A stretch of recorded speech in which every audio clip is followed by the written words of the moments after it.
Thank you, Mr. Chairman. Each of my questions have been asked and answered this morning. Therefore, I'll use this seldom opportunity with the two most senior officials of the Pentagon to make a statement. We cannot ask our men and women in uniform to fight forever wars, and I commend President Biden for recognizing this reality and bringing our troops home.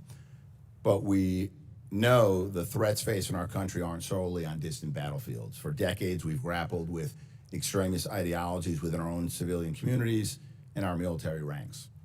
And there are no signs that we're winning this fight. As FBI Director Wray testified before the Senate Judiciary Committee earlier this year, January 6th was not an isolated event. Director Wray stated the problem of domestic extremism has been metastasized and across the country for a long time now, and it's not going away anytime soon. We know now that 12% of those charged in the riot on the Capitol have military experience, with at least one indicted rioter on active military duty. That's well above the participation rate of adults in the military. The last time you both were before this committee, you spoke about the issue of extremism in our armed forces. General Miller, you stated, from private to general, there's no room for extremist behavior in the United States military. And I commend you, Secretary Austin, for ordering the extremism stand down this past February to deal with the threat. You recognize this issue within the ranks, but I'm gravely concerned that too many of our military leaders do not. In April, at a Senate Armed Services Committee hearing, STRATCOM Commander Admiral Richards said he was, quote, very confident that the number of extremists in my forces is zero. And at the same hearing, General Dickinson, Commander of Space Command, echoed that assessment, claiming, in the formations that I've had throughout my career, I have not seen that. So I believe it's close to zero in my organization, if not zero. This ignores the clear evidence on this issue. A 2019 Military Times survey found more than 1/3 of active duty service members have witnessed white nationalism or ideologically driven racism in the ranks. You yourself, Secretary Austin, spoke of your experiences with extremism while you were in uniform.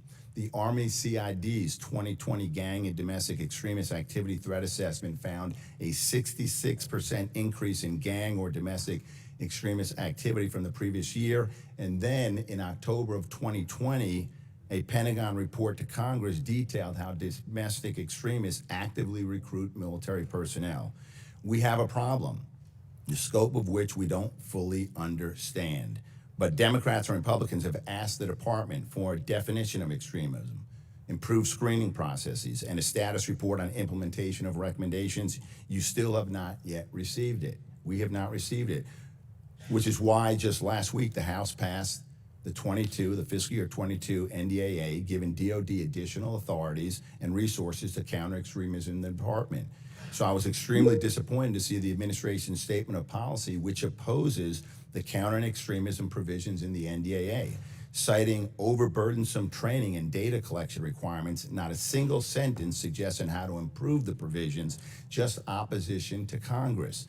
Congress is about to authorize and appropriate $768 billion to the department, nearly $25 billion more than the president's budget request, yet the administration views additional data collection and training requirements to counter the threat of extremism as onerous.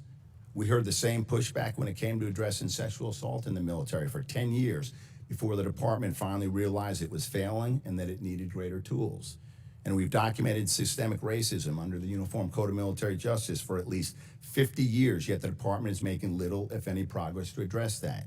Whether it's sexual assault or racial injustice, the department repeatedly tells Congress, we can handle it, commanders are responsible, we're studying it, we're ready to fight tonight.